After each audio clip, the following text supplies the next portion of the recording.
42 w pamięci, 7240 zł mamy zarobione przez miesiąc. Ciekawie? No już brzmi całkiem obiecująco, całkiem fajnie. Cześć, kiełbasa po 106, tylko prawdziwe dinozaury zrozumią te hasełko, ale dzisiaj nie o tym mowa. Otóż, czy warto, czy opłacalne jest najzwyczajniej pracowanie na przewozach taksówkowych, czyli Bolt, Uber, FreeNow, bo te trzy aplikacje są najczęściej obsługiwane w większości większych miast w Polsce. No i czy to się w ogóle opłaca? Otóż zrobiliśmy podsumowanie, zresztą na moim kanale macie szereg filmów, jeśli ich nie widzieliście, serdecznie Was zapraszam, macie playlistę o nazwie Bolt i Taxi, tutaj w rogu Wam się wyświetla bezpośredni link do tej playlisty, tam jest sporo odcinków dotyczących właśnie zarabiania w różny sposób, tam omawiam jak swój samochód przerobić na taksi, jak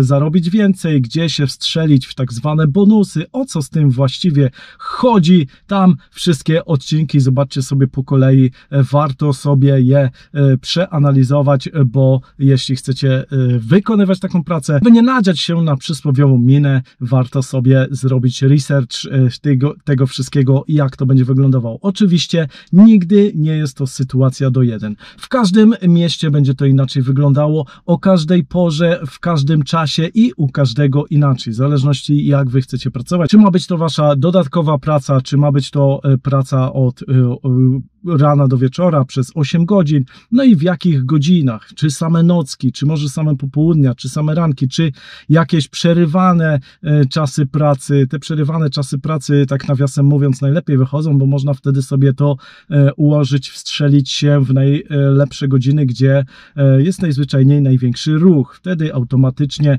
po pierwsze, dostajecie kursy od razu, nie musicie na nie czekać, po drugie, są one najczęściej więcej płatne, ponieważ aplikacje oferują tak zwane mnożniki. O mnożnikach też więcej zobaczycie na moim kanale w innych odcinkach, także jeśli nie widzieliście, serdecznie Was zapraszam. W opisie pod filmem też są linki do poszczególnych odcinków o taksi. Aby przeliczyć, czy to się w ogóle opłaca, weźmy sobie 8-godzinny dzień pracy statystyczny, jaki przejeździłem w całości na przewozach taksówkowych, czyli 8 godzin pracy w danym dniu razy 20 dni pracujących w miesiącu. Ten dzień średnio wychodził, że zarobiłem około 362 zł. Jest to statystyczny dzień, tak jak mówiłem, według wyliczeń, razy 20, co daje nam szybko licząc 362 razy 20, 42 w pamięci, 7240 zł mamy zarobione przez miesiąc. Ciekawie?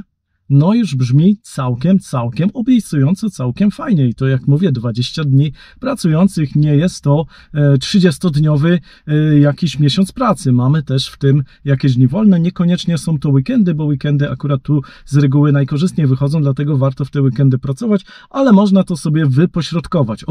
No ale to nie wszystko. Niestety, aby nie było tak kolorowo, musimy przejść do naszych kosztów. Nasz koszt to paliwo oczywiście, które jest z reguły największym naszym kosztem.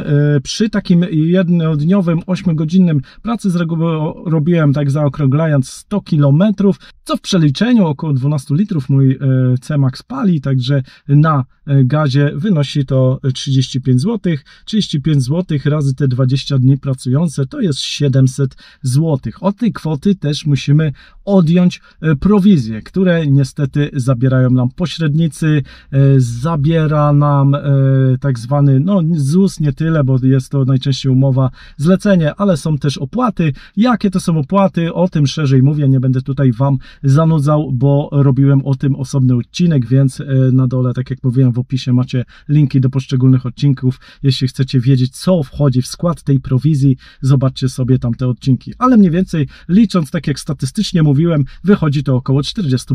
Czyli odejmując paliwo, odejmując te 40% prowizyjne i innych opłat, tak jak mówiłem, jakie to są opłaty, zobaczcie sobie w innych moich odcinkach, daje nam kwotę 3940 zł. Czy to jest dużo, czy to jest mało? Odpowiedzcie sobie sami, z tym, że musicie zauważyć jedną ważną kwestię. Jest to umowa zlecenia, czyli tu nie ponosimy kosztów ZUS-u, bo jeśli macie dodatkową pracę z zarobkiem nie mniejszym niż najniższa krajowa, no to nie musicie opłacać tych składek. Oczywiście jest to na własne życzenie. Jeśli nie, no to będą te składki doliczone automatycznie automatycznie wasz zarobek będzie mniejszy, lub też jeśli założycie firmę i automatycznie będziecie opłacać te składki z tych 3900 zł, musicie to odjąć, więc przyjmując te opłaty, do tego amortyzację na samochód, jest to około 2000 zł miesięcznie, jeśli byście pracowali na własnej działalności. Oczywiście jest to szacunkowa kwota. Jest to szacunkowa kwota dotycząca Bydgoszczy.